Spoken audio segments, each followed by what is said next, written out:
Levítico capítulo 14. Nós vamos ler a primeira parte do livro, do capítulo especificamente.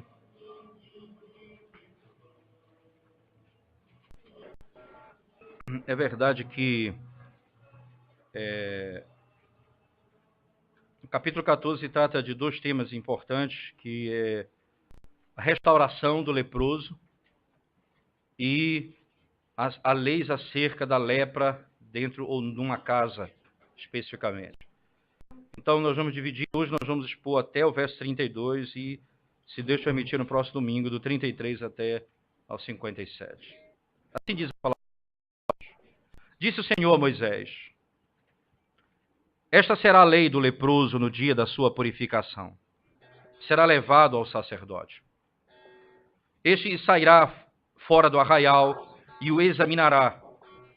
Se a praga da lepra do leproso está curada, então o sacerdote ordenará que se tomem para aquele que se houver de purificar 2 aves vivas e limpas, e pau de cedro, e estofo, carmesim e isopo. Mandará também o sacerdote que se molhe uma ave num vaso de barro sobre águas correntes. Tomará a ave viva e o pau de cedro, e o estofo, carmesim e o isopo, e os molhará no sangue da ave, que foi imolada sobre as águas correntes. E sobre aquele que há de purificar-se da lepra, aspergirá 7 vezes, então o declarará limpo e soltará a ave viva para o campo aberto. Aquele que tem de se purificar, lavará as vestes, rapará todo o seu pelo, banhar-se-á com água e será limpo. Depois entrará no arraial, porém ficará fora da sua tenda por 7 dias. Ao 7º dia, rapará todo o seu cabelo, e a cabeça, a barba e as sobrancelhas, rapará todo o pelo, lavará as suas vestes e banhará o corpo com água e será limpo. No 8º dia, tomará 2 cordeiros sem defeito, uma cordeira sem defeito, de 1 ano, e 3 dízimas de uma efa de flor de farinha, para a oferta de manjares, amassada com azeite, e separadamente um de azeite. E o sacerdote que faz a purificação apresentará o homem que houver de purificar-se, e essas coisas diante do Senhor, a purificar-se, e essas coisas diante do Senhor, à porta da tenda da congregação. Tomará um dos cordeiros e oferecerá por oferta pela culpa e o sextário de azeite, e os moverá por oferta movida perante o Senhor. Então imolará o cordeiro no lugar em que se imola a oferta pelo pecado, e o holocausto no lugar santo, porque quer a oferta pela culpa como a oferta pelo pecado são para o sacerdote, são coisas santíssimas. O sacerdote tomará do sangue da oferta pela culpa e o porá sobre a ponta da orelha direita daquele que tem de purificar-se, e sobre o polegar da sua mão direita, e sobre o polegar do seu pé direito. Também tomará do sextário de azeite e o derramará na palma da própria mão esquerda. Molhará o dedo direito no azeite que está na mão, e daquele azeite aspergirá com o dedo 7 vezes perante o Senhor. Do restante do azeite que está na mão, o sacerdote sobre a ponta da orelha direita daquele que tem de purificar-se, e sobre o polegar da sua mão direita, e sobre o polegar do seu pé direito, em cima do sangue da oferta pela culpa.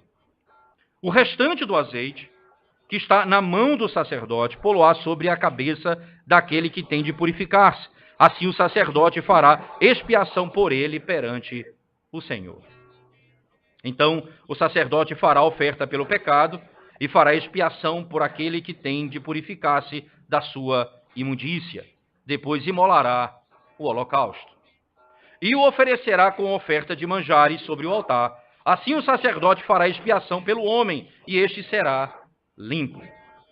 Se for pobre, as suas posses não lhe permitirem trazer lhe permitirem trazer tanto, tomará um cordeiro para oferta pela culpa, como oferta movida, para fazer expiação por ele, e a dízima de uma efa de flor de farinha amassada com azeite para oferta de manjares, e uma porção de azeite.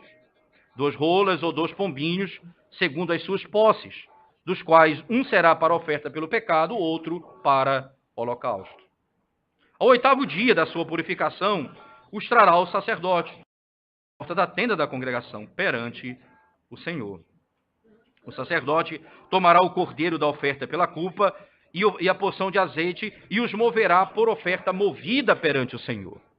Então o sacerdote imolará o cordeiro da oferta pela culpa e tomará do sangue da oferta pela culpa e o porá sobre a ponta da orelha que tem de purificar-se e sobre o polegar da sua mão direita e sobre o polegar do seu pé direito. Derramará do azeite na palma da própria mão esquerda e com o dedo direito aspergirá do azeite que está na sua mão esquerda 7 vezes perante o Senhor. Porá do azeite que está na sua mão, na ponta da orelha direita daquele que tem de purificar-se, e no polegar da sua mão direita, e no polegar do seu pé direito, por cima do sangue da oferta pela culpa. O restante do azeite, que está na mão do sacerdote, porá sobre a cabeça do que tem de purificar-se, para fazer expiação por ele perante o Senhor. Oferecerá uma das rolas ou um dos pombinhos, segundo as suas posses. Será uma oferta, será um para oferta pelo pecado e o outro para o holocausto, além da oferta de manjares. E assim o sacerdote fará expiação por aquele que tem de purificar-se perante o Senhor. Esta é a lei daquele em quem está a praga da lepra, cujas posses tinham devido para a sua purificação. Oremos ao Senhor, irmãos. Ó Deus santo e bendito, quando nos achegamos diante da Tua presença, Tua palavra, para ouvirmos a Tua voz, clamamos ao Senhor que nos ajude a compreender a Tua palavra, e a Tua palavra fale ao nosso coração. E Cristo, nosso Senhor, seja falado diante dos nossos olhos, pelo Teu Espírito, que nos faz compreender a Tua palavra. Em nome de Cristo nós oramos. Amém, Senhor Deus. Certamente, o diagnóstico da lepra no Antigo Testamento era um diagnóstico que levaria a um grande desespero por parte daquele que adquirira essa enfermidade. Lembrando que a lepra conhecida ou usada na linguagem do texto bíblico não é a hanseníase como nós conhecemos hoje. Certamente por questões básicas, como, por exemplo, o contágio, não havia contaminação dessa enfermidade. A ideia não era porque eles iam contaminar um ao outro por causa da hanseníase, não é? Mas certamente é o que se conhece hoje, e Calvino defende exatamente essa tese, como psoríase, algumas enfermidades na pele que aprofundavam algumas feridas na pele, e isso certamente causava uma mudança na textura da pele, que ao ponto de a descrição da cura era quando caía essa camada e nascia uma pele bem nova, a pele nova por cima dela, como se fosse uma pele de criança, diz o texto sagrado. Entretanto, independente de como era tratado, não é? Nós vimos domingo passado, por exemplo, o que ocorreu com Miriam, irmã de Moisés, que se levantou contra ele, contra o profeta e contra a palavra de Deus, dizendo que Deus não falava apenas com ele, por ele, mas falava também por meio dela e por meio do seu irmão. E Deus então se levanta e diz que eles deveriam temer falar contra o servo do Senhor, e naquele momento ela foi ferida com lepra.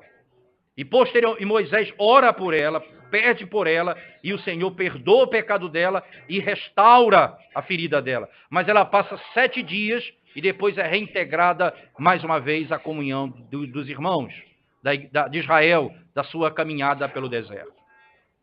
E exatamente o que vai acontecer aqui. Agora foi determinado a cura daquele que adquiriu essa enfermidade na pele. E como essa cura é manifestada, não é? Veja que não é o médico que está em jogo aqui. Quem vai analisar isso é o sacerdote. O sacerdote é que vai dizer exatamente quais as características daquilo que Deus havia ordenado e se cumpria os parâmetros que Deus havia dito, como deveria ser decretado ou declarado alguém curado daquela enfermidade. Então era um trabalho sacerdotal. Daí você ouvir, por exemplo, a linguagem de Isaías 61 dizendo: o Espírito está sobre mim e ele me deu poder para curar. Perceba que os aspectos do sacerdote, que era exatamente o cuidado com aqueles que estavam com a enfermidade. E esse trabalho sacerdotal, especificamente, não é, era de reconhecimento. Por um lado, é importante dizer que a cura não era operada pelo sacerdote, era reconhecida por ele. O sacerdote, então, reconhecia que aquela enfermidade havia passado. E o trabalho dele, depois da enfermidade passada, seria exatamente estabelecer o parâmetro da purificação. Ele deveria passar pelo ritual da purificação. E aí o ritual da purificação era, então, estritamente trabalho do sacerdote. O que ele fazia era tirar do meio de Israel aquele que estava com tal enfermidade e analisado a cada 7 dias. Se no 7º dia houvesse melhora, ele então era reintegrado. Se não, voltava de novo para ficar só. Ao 14º dia, voltava a ser analisado, a melhora era reintegrada. Perceba que a lógica dele era a percepção da enfermidade.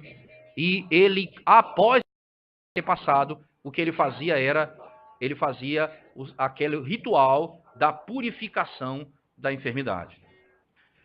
Esse trabalho sacerdotal, como está descrito na Escritura Sagrada, não é? Ele é usado por Calvino no seu comentário de modo intrigante. Calvino diz assim no seu comentário, não é? Apontando para um trabalho dos papistas, por exemplo, quando eles é que determinam o perdão do pecado, não Deus. Ele diz: a igreja, ela não perdoa pecado como Deus. A igreja reconhece o cuidado de Deus, o tratamento de Deus no indivíduo. E esse ato da operação do Espírito Santo é reconhecido pela igreja. O que a igreja faz, de modo claro, tá certo? Não é estabelecer que o que a igreja determinar, Deus agora vai ser obrigado a fazer. Não, a igreja vai fazer aquilo que Deus já fez. A igreja vai reconhecer o que Deus já realizou. Calvino, então, se coloca contrário a essa ideia, certo, de que a igreja tem esse poder, como a igreja católica imagina que tem. Na época, Calvino, então, estava diretamente diante desse embate, e ele vai usar esse texto para dizer: veja aqui o que está sendo ensinado aqui, né? É que o sacerdote, ele reconhece aquilo que só Deus pode fazer, que é perdoar pecado, que é purificar o homem da iniquidade. Isso então aponta para o fator do sacramento, isto é, o sacramento não purifica ninguém. A água do batismo não purifica ninguém do pecado. Mas ela é um ato externo que aponta para a purificação que já ocorreu no coração do crente. E esse ato então é apenas externo daquilo que já ocorreu internamente. Da mesma forma, a mesa do Senhor. Você, ao participar da mesa do Senhor, você não está naquele momento se alimentando de Cristo como no dia da tua salvação. Só pode participar da mesa do Senhor aquele que já comeu da carne e bebeu do sangue de Cristo no dia em que creu no Evangelho do Senhor. O ato externo não produzirá a mudança interna, mas a mudança interna estabelecerá esses aspectos externos que a igreja estabelece. É um ato que reconhece aquilo que Deus fez na vida dele. Nesse sentido, especificamente, como a Escritura nos ensina, aqui o sacerdote vai identificar quando um leproso foi restaurado. É triste o dia em que o diagnóstico é dado. Você foi encontrado impuro e vai ser tirado do meio da igreja. É triste o dia em que a igreja diz para aquele que é membro do corpo de Cristo: você foi encontrado em impureza E essa impureza vai contaminar a igreja. E a igreja precisa tirar você do meio dela. E o tirar é espiritual, não é necessariamente físico. Ele é tirado do quê? Da mesa. Ele não participa da mesa do Senhor. Esse é um dia triste, mas um dia muito mais interessante e alegre. É o dia que o sacerdote diz: você pode voltar à comunhão da igreja. Porque foi encontrado pureza.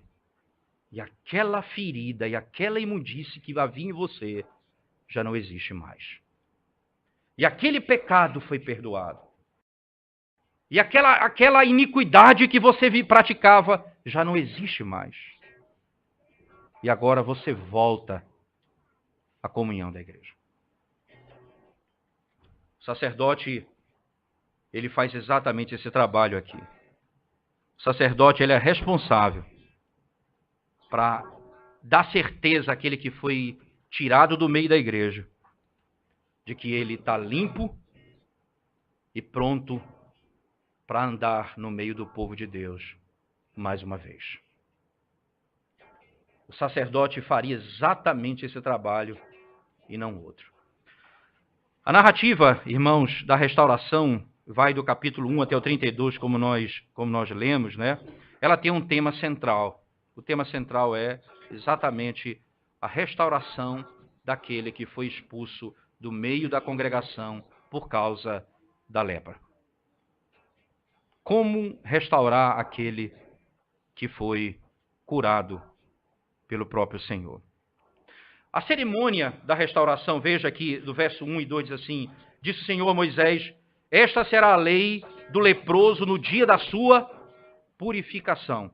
Será levado ao sacerdote. Veja, no dia em que ele for purificado, você vai levá-lo ao sacerdote. Quando for encontrado, não encontrado mais a ferida nele, nem as manchas nele, ele voltará à comunhão da igreja. Você levará ele ao sacerdote. Então, como se divide esse processo e essa cerimônia? A cerimônia se divide naquilo que era feito no lado externo do tabernáculo e a cerimônia que era feita do lado interno do tabernáculo. Veja, do verso 2 ao 8, a descrição do que acontece fora do tabernáculo, né? ou lá no campo, e aquilo que acontece dentro, tá certo, do tabernáculo, está do verso 9 ao 20 do capítulo 14. Veja, do verso 2 ao 8 diz assim, primeira coisa importante, ele diz assim: este sairá fora do arraial e o examinará. Veja, ele vai sair, ele vai levá-lo para fora e vai examiná-lo lá fora. Veja, até porque para saber exatamente se ele...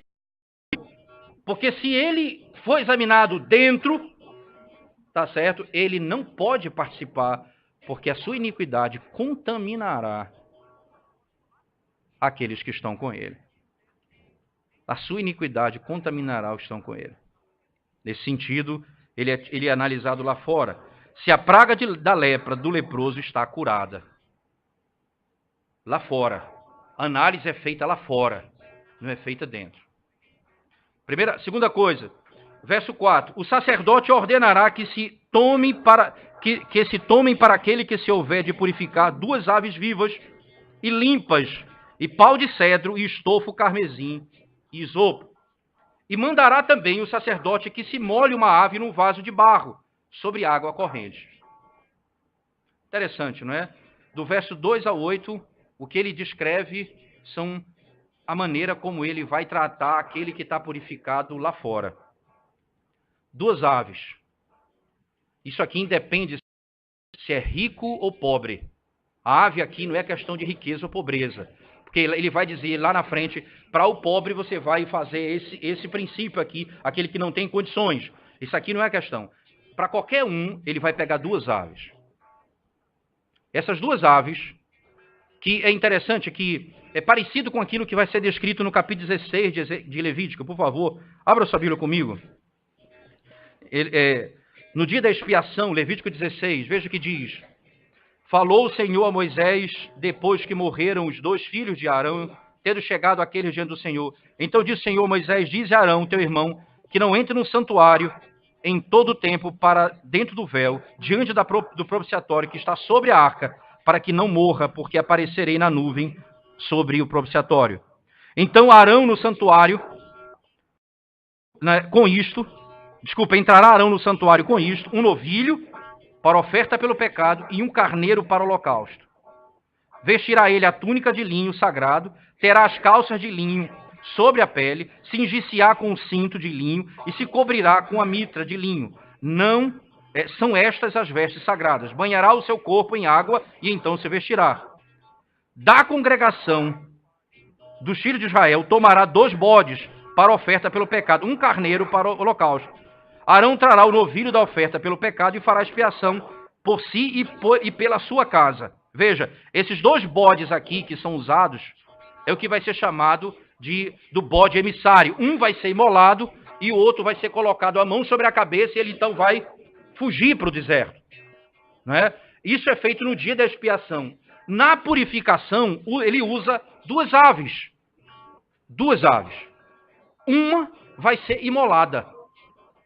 A outra vai ser banhada no sangue da que foi morta e depois solta, livre. É muito intrigante esse momento da história, porque esse ato que acontece lá fora, né, veja a reação entre morte e a vida que sai da morte.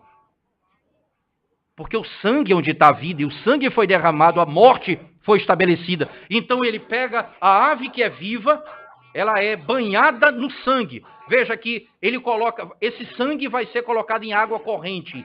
Por que água corrente? Porque o sangue do pássaro é pouco. Não é? E para poder purificar o indivíduo, perceba, ele vai pegar, e ele usa essa expressão pau de cedro, não é uma expressão estranha, mas a realidade, essa é como se fosse uma madeira usada para poder amarrar essa parte do isopo que vai banhar e vai ser usada para aspergir sobre ele. Não é? É exatamente para amarrar um fecho que vai ser usada para banhar no sangue e aspergir sobre ele. O isopo, nós sabemos muito bem que é uma planta e ele tem uma característica própria que é exatamente absorver as coisas. O sangue, então, é absorvido por ela e depois aspergido sobre ele. Veja que esse conceito aqui é o princípio da purificação. Lembra que Davi, quando confessa seu pecado no Salmo 51, diz: lava-me e ficarei limpo, limpa-me com isopo e ficarei mais alvo que a neve. Veja, a confissão do seu pecado, ele descreve: limpa-me, Senhor, lava-me, Senhor, e eu serei purificado do meu pecado. E ele usa a linguagem do sistema sacrificial. Isto é, lava-me com esse material, Senhor, com o sangue que foi derramado, e eu serei limpo e serei mais alvo que a neve. A linguagem de Davi, né, no Salmo 51, expressa na sua confissão de pecado, aponta para o significado dessas verdades. Ali o pecado estava sendo perdoado. E como isso se dá? Como o perdão de pecado se dá, irmãos? É interessante que, lembra que nós falamos domingo passado, e aqui está um aspecto muito visível dessa verdade. A lepra, ela é a manifestação de uma decomposição de um corpo pós-queda. Nós vivemos assim. E no céu não habitará esse corpo que se decompõe. O céu, o nosso corpo será revestido de imortalidade e incorruptibilidade. Não teremos esse corpo que envelhece, que morre, que se decompõe. Esse corpo não pode entrar nos céus, porque a morte não habita na presença de Deus. A morte não habita diante de Deus. No momento da purificação, a morte e a ressurreição são manifestados. Como assim? A ave é morta. O sangue é derramado em água corrente. Pega uma ave viva e banha essa ave no sangue da que foi morta. Como morta. E ela sai voando para fora. Como que dizendo, A esperança está na morte, porque aquele que nascer e ressuscitar dentre os mortos é aquele que vai trazer esperança para Israel. A redenção de Israel e de todo homem pecador reside naquele que morreu sem nunca ter pecado e do seu sangue ele brota para a vida e vida eterna. Aqueles que confiam na obra redentora de Cristo, no Filho de Deus que morreu e ressuscitou para a nossa justificação. Exatamente como a Escritura descreve isso no Novo Testamento com toda a clareza, não é? Em Romanos capítulo 4, verso 25, por favor. Abra sua Bíblia comigo. Romanos 4, verso 25. Diz assim, o apóstolo Paulo, Romanos capítulo 4, versículo 25. O qual foi entregue por causa das nossas transgressões e ressuscitou por causa da nossa justificação. Ele foi morto por causa das nossas transgressões e ressuscitou por causa da nossa justificação. Ele morreu e ressuscitou para a nossa plena redenção. O que está descrito aqui na narrativa do livro de Levítico, irmãos, naquilo que acontece fora do arraial, lá fora no campo, representa também o princípio de Hebreus que diz que Cristo morreu fora do arraial, porque o sangue foi vertido lá fora e trazido para dentro do Santo dos Santos. Assim também, o leproso está lá fora e ele morreu lá fora, porque ele foi buscar os que estão fora para trazer juntamente com ele para dentro aqueles por quem ele derramou o seu sangue, purificando de toda iniquidade, de toda ferida, de toda enfermidade, trazendo-nos para perto dele. De maneira que a Escritura Sagrada descreve isso com essas imagens da antiga aliança. Mas também existe um outro elemento, não apenas o que acontece lá fora, mas o que acontece dentro. Do verso 9 ao verso 20, por favor. Essa parte final do ritual de aceitação, né? Isso é interessante dizer assim, o ritual da aceitação. Porque qual é o ponto? É ser aceito de volta. É ser recebido de volta. Não é? É estar de volta à presença de Deus. É ser recebido mais uma vez na casa de Deus. Eu fui tirado da congregação. Eu fui colocado para fora da congregação. Eu fui disciplinado pela igreja. Mas eu estou de volta.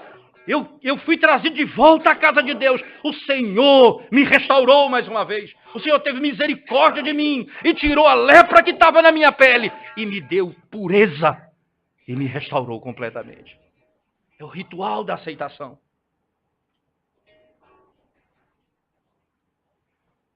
Jovem, nós vivemos numa sociedade que demanda de vocês comportamentos para que vocês sejam aceitos em determinados grupos. Nenhum desses comportamentos são dignos de verdade, da verdade sublime como essa descrita aqui. Se você for aceito por Deus pelo sangue do Cordeiro,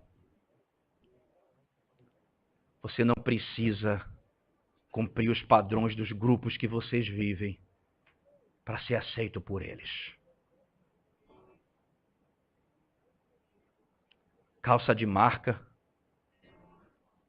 calça colada no corpo, cabelo penteado de um jeito, camisa usada de forma estranha, aparato de um corpo para fazer parte de um grupo. Se você tem esse problema de aceitação, você precisa saber quem era seu inimigo e como que você foi recebido por ele e aceito por ele. Para você ser aceito por Deus,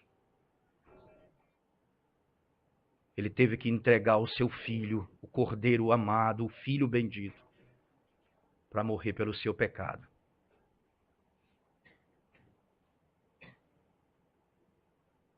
Você está preocupado em ser aceito por alguém? Os meus amigos não me aceitam. Os meus colegas me rejeitam. Esse é o seu problema? Isso não é o seu problema. O seu problema, você foi aceito por Deus. Você foi recebido por Ele. Acabaram os seus problemas. O mundo todo pode me rejeitar. Se o Senhor em Cristo me receber.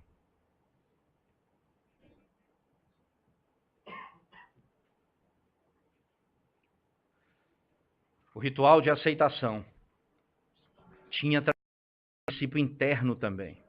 E esse princípio interno começa no verso 9, que é interessante, que é o 7º dia. Veja só, ao 7º dia. E é importante isso, rapará todo o seu cabelo, a cabeça, a barba e as sobrancelhas, rapará todo o pelo, lavará as suas vestes, banhará o corpo com água e será limpo. Ele foi declarado imundo, agora ele é declarado limpo. Mas vem o verso 10, no 8º dia, tomará 2 cordeiros sem defeito, uma cordeira sem defeito, de 1 ano e 3 dízimas, de 1 éfa de flor de farinha, para a oferta de manjares amassada com azeite, e separadamente uma porção de azeite. A pessoa, ela vai raspar a cabeça, a barba e a sobrancelha. Por que isso? Como é que essa criança, como é que ele parece? Parece uma criança, um bebê recém-nascido. Ele parece um bebê recém-nascido. Foi de onde Jesus estranhou de um mestre da lei essa doutrina, quando ele falou para Nicodemos: importa nascer de novo. Você tem que nascer de novo, você tem que ser como uma criança. Você tem que nascer do alto. O entendimento dele foi físico. Ele não entendia que essa linguagem apontava para algo mais superior. Assim como a lepra não era simplesmente a enfermidade que o separava, que nos separava de Deus, mas o pecado. Assim também essa imagem era exatamente a necessidade de expressar tudo nele é novo. Ele morreu e nasceu de novo. Todo o pelo era tirado do corpo.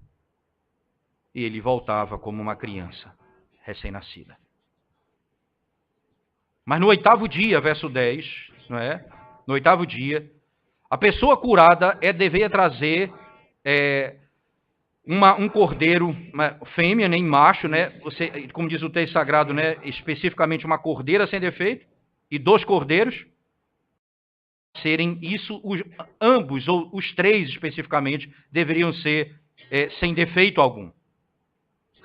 Juntamente com grãos e o óleo. Para o sacerdote, na entrada do tabernáculo. Interessante que todos os sacrifícios aqui, exceto o sacrifício, né, da oferta pacífica, é requerido. Todos os outros vão ser listados aqui, exceto o do sacrifício da oferta pacífica. Né? Todos eles serão apresentados. E o óleo que era usado, especificamente na descrição do sacerdote, era usado como que na ordenação do sacerdote, para que ele pudesse entrar. Era usado esse mesmo ritual para eles, é usado para aquele que ia ser purificado, para entrar mais uma vez no tabernáculo. eles tinham que voltar para o tabernáculo. O óleo era colocado na palma da mão, na mão esquerda do sacerdote, tá certo? E com sua mão direita, ele deveria aspergir 7 vezes diante do Senhor. E com algum desse óleo que ainda restava na sua mão, o sacerdote iria molhar as extremidades onde o sangue da oferta pelo pecado tinha sido colocado, enquanto o resto era derramado na cabeça do indivíduo. Então o sacerdote, verso 18, faria o quê? O restante do azeite que está na mão do sacerdote sobre a cabeça daquele que tem de purificar-se. Assim o sacerdote fará expiação por ele perante o Senhor. Somente quando todo esse ritual fosse feito, a saber, as ofertas pelo pecado, o holocausto e a oferta de grãos, então o sacerdote iria proclamar, dizendo exatamente que isso era feito para aquele que estava sendo purificado. Então, aquele indivíduo que foi declarado imundo, agora é declarado limpo, como está descrito no texto sagrado. O que nós vamos ter do verso 30, do versículo 21 até o 32, é a mesma verdade que nós ouvimos até aqui, só que para o pobre. Qual deveria ser a ave e o material usado para o pobre, dizendo que não era por distinção de classe social, que a classe social não separaria os homens de Deus, mas o pecado. Mas essa verdade, ela é tão séria que diz isso. Vocês recebem o rico com honra e deixam o pobre lá fora. O cuidado que nós devemos ter para não tornar, para não separar aquilo que Deus não separou. O pobre e o rico entram na presença de Deus e são santificados pelo sangue do Cordeiro. O que separa o homem de Deus é o pecado. Não a cor da pele, não a classe social e o conhecimento intelectual de cada um. Cuidado, para que no seu coração você não crie barreiras que separem você dos seus irmãos. Barreiras que Deus não levantou. Só uma coisa nos separa: o pecado. E se Cristo perdoar os nossos pecados, nada nos separa de Deus. Nós somos irmãos em Cristo. O Evangelho se manifesta aqui. E essa verdade se cumpre completamente na pessoa de Cristo. Abra sua Bíblia comigo, por favor. Evangelho de Lucas. Evangelho de Lucas. Capítulo 5.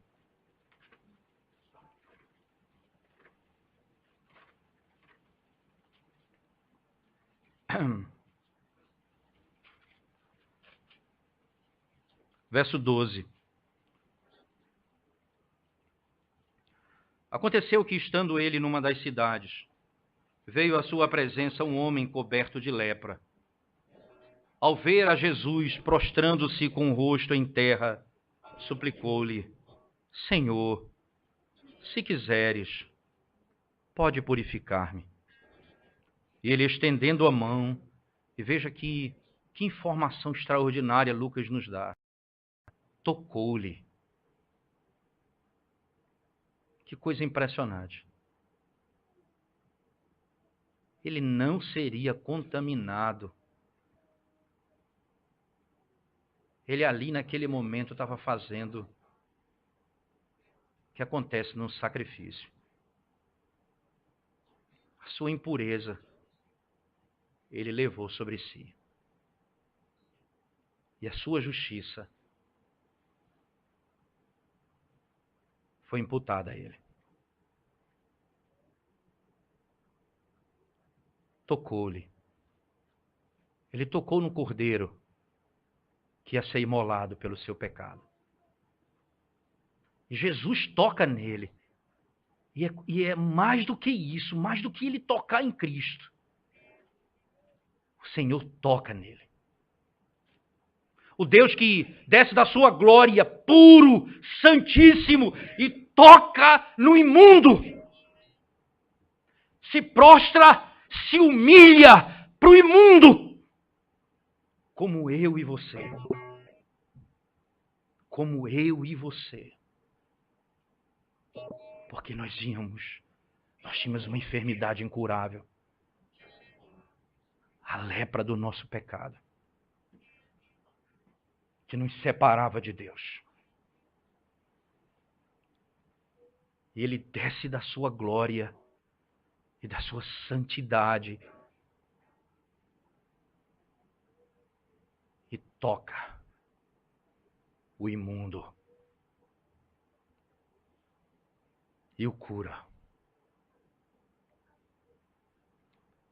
Mas o Senhor cumpre a lei. Não está simplesmente curado, diz o texto sagrado. Veja a linguagem que Lucas utiliza.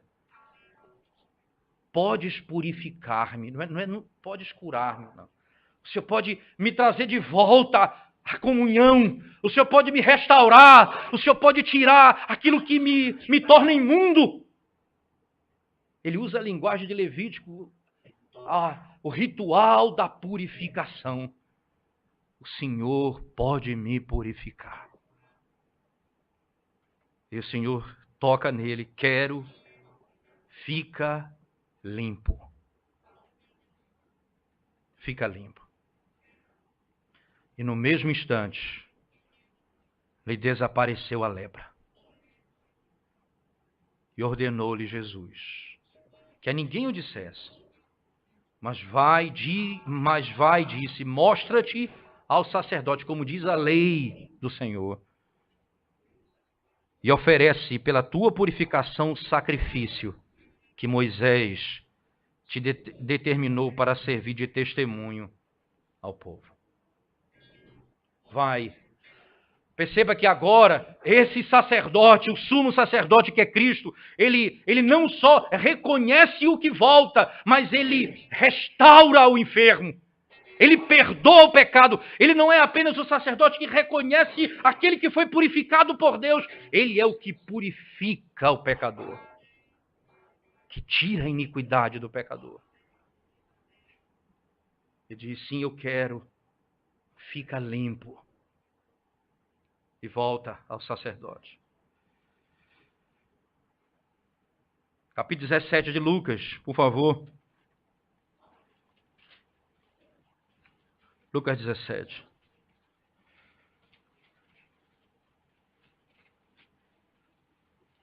Verso 11.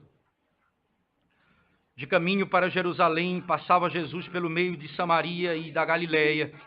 Ao entrar numa aldeia, saíram-lhe ao encontro 10 leprosos, que ficaram de longe e lhe gritando, Jesus, mestre, compadece-te de nós. Ao vê-los, disse-lhe Jesus, ide e mostrai-vos ao sacerdote. Aconteceu que indo eles foram purificados. Veja, ele não diz foram curados, né? Foram purificados. Um dos 10, vendo que fora curado, voltou dando glória a Deus em alta voz. E prostrou-se com o rosto em terra aos pés de Jesus, agradecendo-lhe, e este era samaritano. E aqui o Senhor está ensinando. Ele veio para purificar os seus, mas os seus não receberam. Quanto o receberam, foi-lhes dado o poder de serem feitos filhos de Deus. A saber, os que creem. O Senhor purifica o homem. A restauração do que estava fora e o que volta representa a cura juntamente com o perdão de pecados, que aponta para a gloriosa verdade da Escritura Sagrada. A doutrina da recriação do novo céu e da nova terra. Porque Cristo veio nos restaurar, não purificando o nosso pecado, nos fazendo santos e restaurando a nossa sorte. A verdade de que nós viveremos num lugar onde não haverá morte, nenhum corpo entrará em decomposição, nem haverá sofrimento algum. Aqueles que foram lavados pelo sangue do Cordeiro. Em Apocalipse, no próprio livro de Lucas, por favor, o próprio Evangelho de Lucas, no capítulo 7, verso 22. Lucas 7, verso 22, diz assim a palavra do nosso Deus. Lucas 7, verso 22 diz assim: Então Jesus lhe respondeu: Ide anunciar a João que o que vistes e ouvistes, os cegos veem, os coxos andam, os leprosos são purificados, os surdos ouvem, os mortos são ressuscitados, e aos pobres anuncia-se-lhes o Evangelho. Veja, diga a ele o que está acontecendo aqui. Os leprosos são purificados. E os mortos ressuscitam. Isso significa dizer, começou a restauração desse mundo que caiu pelo pecado de Adão. Começou a restauração. O novo céu e nova terra está sendo implantado. O Senhor Jesus venceu a morte e ressuscitou dentre os mortos. E aqui ele diz, os nossos pecados são perdoados. Agora nós somos nova criatura. Não vivemos mais de acordo com o passado. Aguardamos o novo céu e nova terra. Cantamos um cântico novo. Tudo agora daqueles que temem ao Senhor é novo. Tudo o que é velho passou. Nós somos nova criatura. A coisa foi transformada pelo Senhor. Mas deixa eu me dirigir a você em último lugar, que ainda não conhece o Senhor Jesus Cristo nessa manhã. Deixa eu lhe dizer algo muito sério. Esse texto fala da restauração daqueles que foram tirados do meio da igreja e depois restaurados à comunhão da igreja. Como o Senhor é poderoso para fazer isso. Mas o princípio permanece para todo aquele. Porque há um aspecto fundamental que onde começa toda essa verdade. Ser recebido por Deus. O homem foi expulso da presença de Deus quando pecou no Éden. E o Senhor impede a entrada dele. E a única maneira dele poder voltar à presença de Deus é se ele tiver o seu pecado purificado. Se tiver o seu pecado perdoado.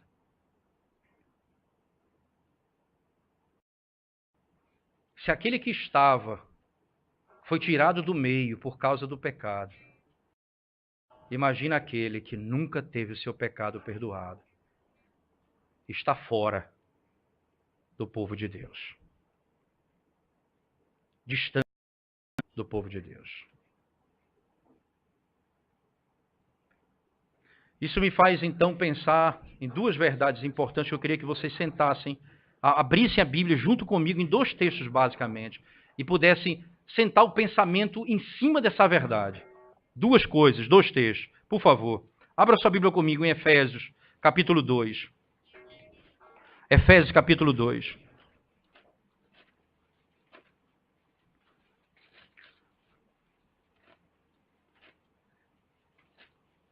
Efésios capítulo 2, diz assim a Escritura Sagrada, a partir do verso 11. Portanto, lembrai-vos de que outrora vós, gentios na carne, chamados em circuncisão por aquele que se intitulam circuncisos na carne, por mãos humanas, naquele tempo estavais sem Cristo, separados da comunidade de Israel e estranhos às alianças da promessa, não tendo esperança e sem Deus no mundo. Mas agora em Cristo Jesus, vós que estáveis longe, fostes aproximados pelo sangue de Jesus. Mas vós que estáveis longe, pelo sangue de Jesus fostes aproximados. Segundo texto, por favor. Hebreus capítulo 10. Por favor. Hebreus capítulo 10. Verso 19, texto conhecido nosso. Mas preste atenção nesse texto. Tendo, pois, irmãos, intrepidez para entrar no Santo dos Santos pelo sangue de Jesus, pelo novo e vivo caminho que ele nos consagrou pelo véu, isto é, pela sua carne, e tendo grande sacerdote sobre a casa de Deus, aproximemo-nos com sincero coração, em plena certeza de fé, tendo o coração purificado de má consciência e lavado o corpo com água pura. Aproximem-se, tendo sido purificados pelo sangue e pela água. Lá em Levítico diz, água e sangue. João descreve a morte de Cristo dizendo que foi derramado sangue e água dele.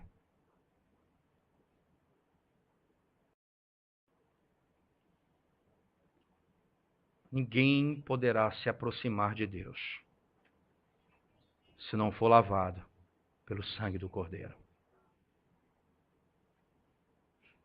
Se o seu pecado não for perdoado. Se Cristo não restaurar a sua sorte. Arrependa-se hoje dos seus pecados e seja salvo. E confie plenamente no sacrifício do Cordeiro, que morreu e ressuscitou para nossa justificação. E nele, e somente nele, você poderá ser aceito diante de Deus. Amém.